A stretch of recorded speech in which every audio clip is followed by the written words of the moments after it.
Hello everyone, Christina here. Welcome to day 3 of the holiday card series for 2025. Please ignore the video of me in that top corner. This was actually filmed with my premium members here at YouTube, and the original footage on my camera was lost, so I had to use the footage directly from YouTube. So that's why you're seeing me up in that top corner. In fact, I filmed this way back in August and never shared it. And then I thought, you know what, I'm going to save this for the holiday card series. So here we are. Starting out with this background, I've just got some white cardstock here, and I've taken 3 colors of distress ink. I started with Spun Sugar, followed by Candied Apple, and I'm finishing off with Rustic Wilderness. The idea behind this card is I'm going to be creating some custom paste colors, and I'm going to put the paste over my Gradual Dots stencil. So this stencil pack actually has 2 different stencils in it. I'm using the one where the dots kind of run the long ways on this 9x6 stencil. I'm now using some Stardust Butter opalescent paste from the Crafter's Workshop. I was hoping it would be a clear paste, but it actually has a little bit of color to it. But it worked out well because it really made the stenciling stand out. I'm taking each one of these distress colors, the same colors I used for my background, but now I'm using the Reinkers, the liquid form of each color, so that I can mix them into the paste and then spread that over my stencil. I'm going to mix that up until it's nice and even, and then I'll put it over my stencil. So in today's video, you're actually getting 2 cards. A 2-for-1, really. I initially was creating these cards for a magazine, and then they ended up not needing them. So here I am sharing them with you. So I'm just putting that right over the top, spreading that out, kind of like frosting a cake. And then I'm going to move on to the next color. Now this next color is Candied Apple, and it is so strong and vibrant straight from this Reinker bottle. And I hardly have to put any down onto this plastic palette, and it mixes right into this paste. It is such a strong red. It's just beautiful. I do love a really strong red, especially around the holidays. So I'm going to pick this up and transfer it over, and I'm going to have it go over that area right in the center of this background where I used the same distress ink. So I'm spreading this on, and I want it to sort of blend in with that spun sugar paste that I created earlier. So I'm going to run my palette knife back and forth, trying to mix that on the cardstock to get it to have a little bit of a blend there. All right, I'm going to clean off my palette knife really well, and then I'm going to move on to Pine Needles, or maybe it was Rustic Wilderness. Was it Pine Needles or Rustic Wilderness? I can't remember. I'm going to mix this in. If you're wondering about the exact color I used, I will put it down in the supply section in the video description or in the blog post. So I brought over my green paste and blended that up a little bit up to the red.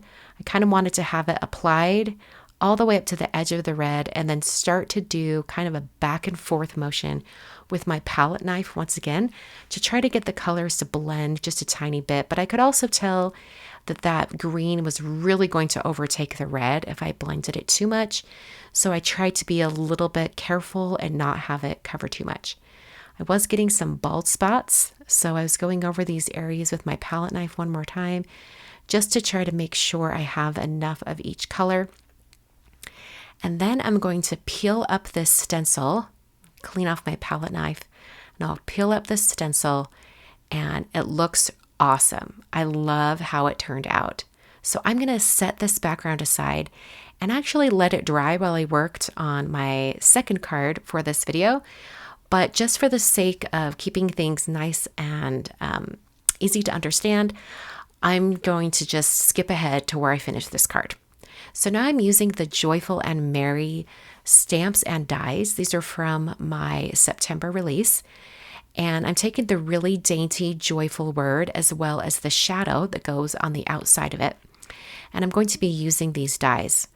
I'm first going to cut out that joyful out of some red glitter cardstock from Simon Says Stamp.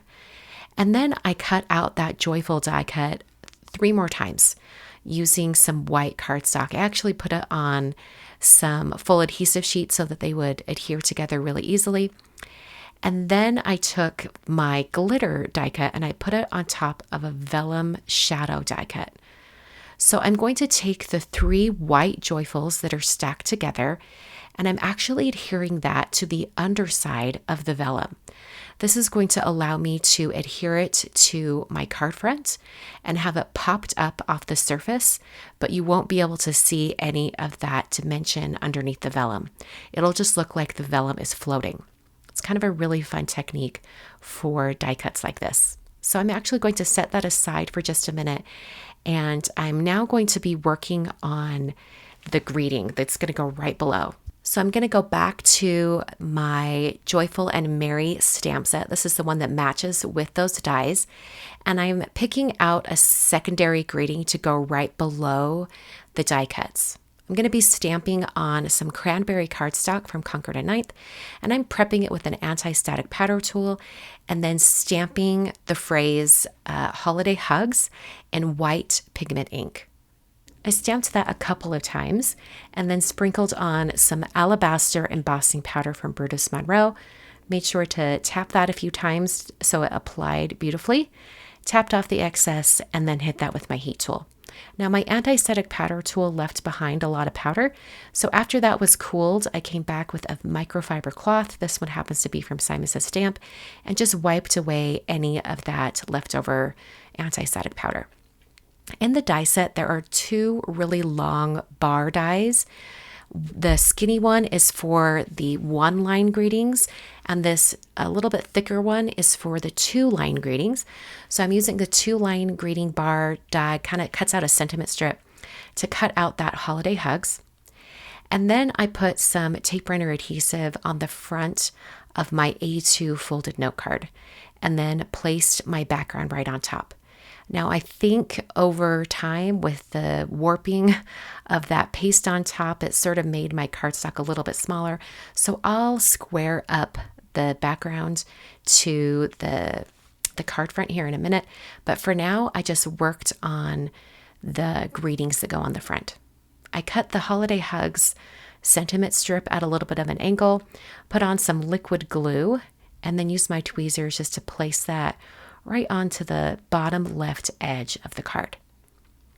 I'm then taking that Joyful die cut and I'm adding a little bit of glue to the back of the vellum piece, but on the popped up white areas, making sure not to touch the vellum, and then placed that down directly onto the front of the card.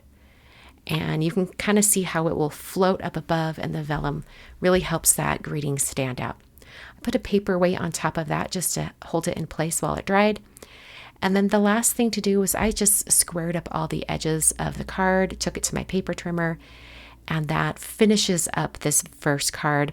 I'm going to set this aside and show you the second card. So for this card, I'm using the Winter Greenery stamps. These are also from my September release. And I'm going to be using the 3 little branches with leaves and berries. And I'm going to be stamping and heat embossing these. So I'm using some Versamark ink, and I stamped these a couple of times to make sure I had a really good impression. And then I'm going to be applying my favorite gold embossing powder. And if you've been watching my videos for years, you know exactly what one I'm using. This is Gilded from Brutus Monroe. I hit that with my heat tool until it was smooth and melted. And now I'm going to be using the Winter Greenery stencils to add color to these 3 little stems. So I'm starting out with parsley ink, and I'm concentrating the color closest to the actual stem. And then I'm going to come in with evergreen and add a little more right near the stem as well. This is going to give it a little bit of a dimension, a little bit more of a blend. I think this looks particularly nice on these leaves. Use that same microfiber cloth to clean off my stencil before removing it. And then I'm going to move on to the other 2 stems.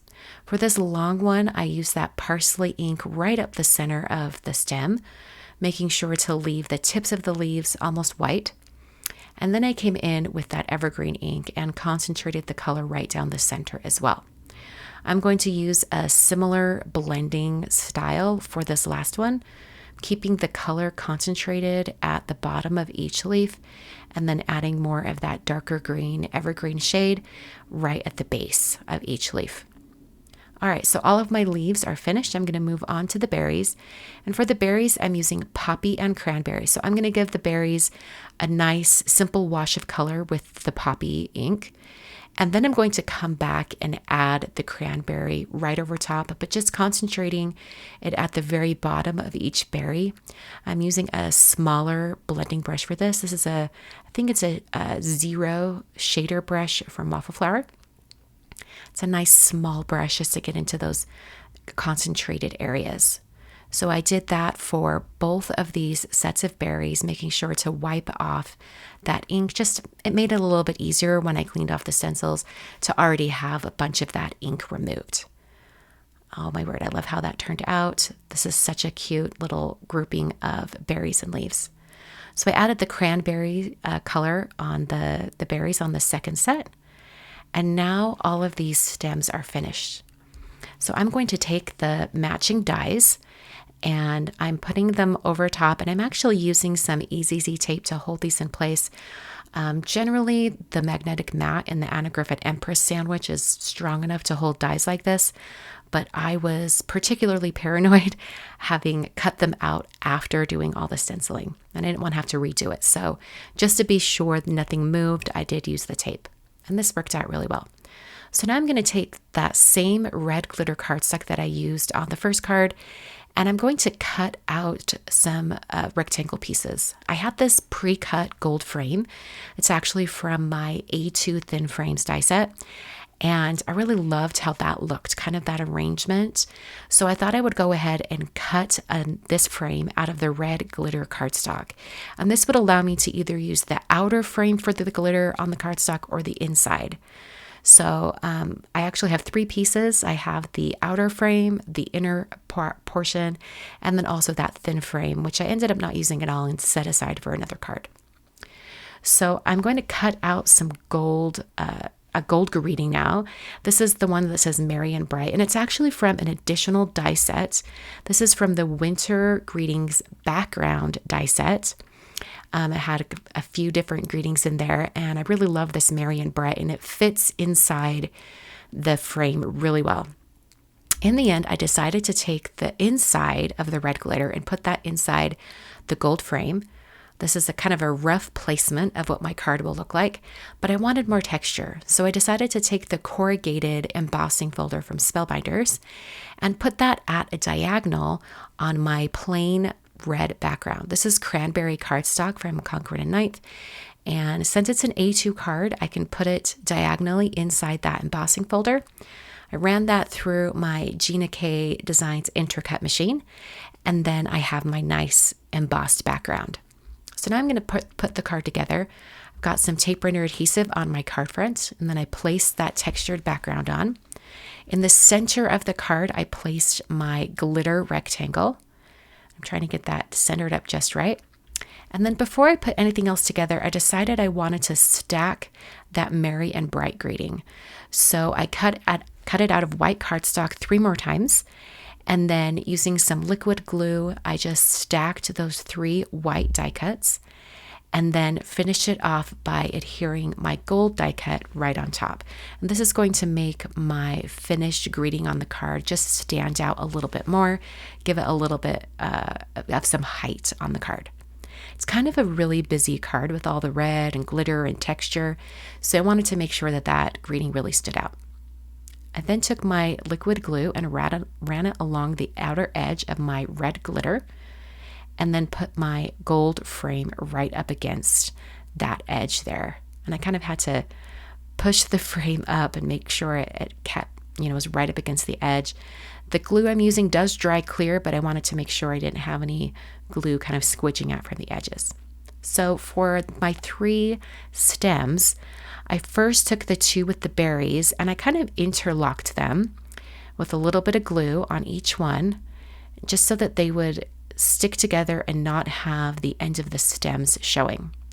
So I glued those together, and then just for placement, I kind of put the longer stem behind, and then realized I could just put glue on the the free end of the stem, and then place that right behind. And this creates sort of an L shape with all 3 stems.